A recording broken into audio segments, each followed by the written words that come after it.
Hi, this is Pat, and in this video we're going to show how to upload a QuickTime video to your website. So the first thing we want to do is open in QuickTime our movie, and then we'll export. I'm going to select 480p, which is probably large enough, and I'm going to place this on my desktop so it's easy to find. Now that the video's completed processing, I can go over to my library and click Add a Movie. I'm going to select from my computer the movie that I just created, and I think that the limit for this is about 40 megabytes, and you need to remember that people might be watching this over a mobile device, so you want to keep your file sizes down, and I'm just going to say test movie and upload.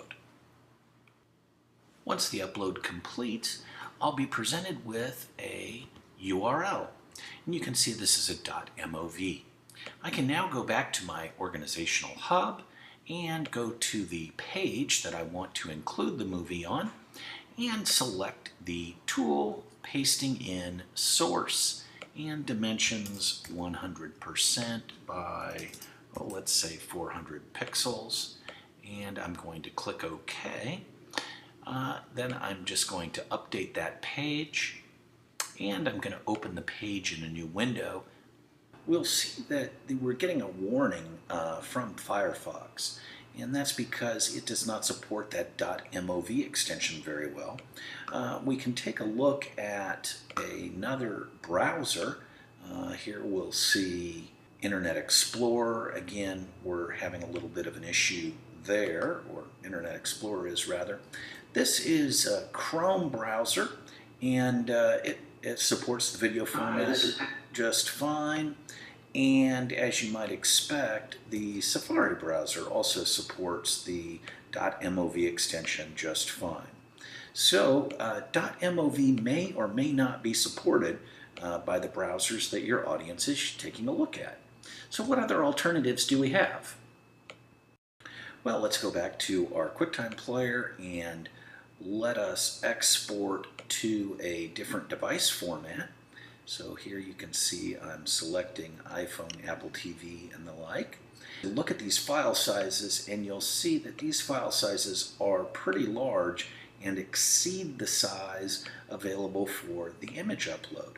So these are pretty common issues, and so we can see under the Share button in QuickTime that we have another available set of formats where we can upload to Facebook, QuickTime, YouTube, Vimeo, etc.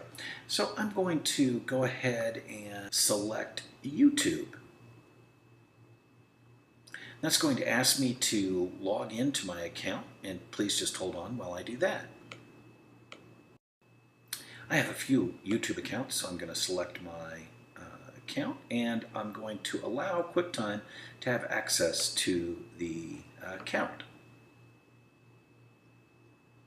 Now I can select the category, and I usually select nonprofits and activism, and I'm just going to call this sample video and provide a description. Now I'm going to uncheck the make this movie personal. Keeping it personal means that it's not publicly available, but in this example, because we're going to be broadcasting it on our website, we're going to want it to be a public video. And just the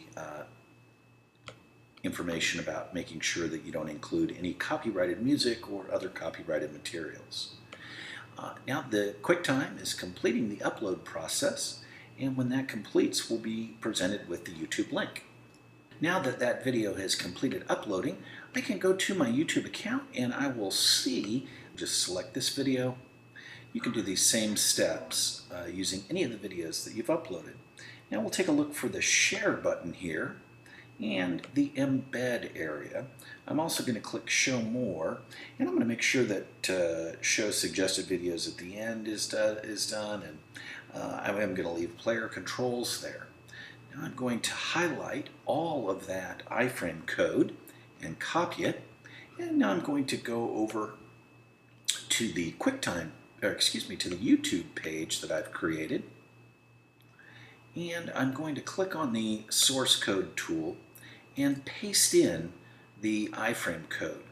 Now, I like to change this width to 100% and generally 400 pixels so that the video will lay out better and fill the area.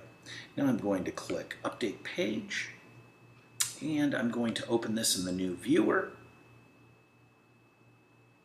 And here we see the YouTube video playing just fine in Firefox. And when we check other browsers, whether it be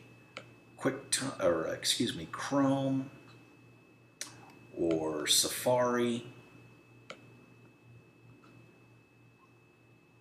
or Internet Explorer, that video is going to display properly, and not only on different browsers, but also on different devices, such as mobile devices. So we would recommend using the YouTube process, and it's really straightforward from QuickTime. Thanks.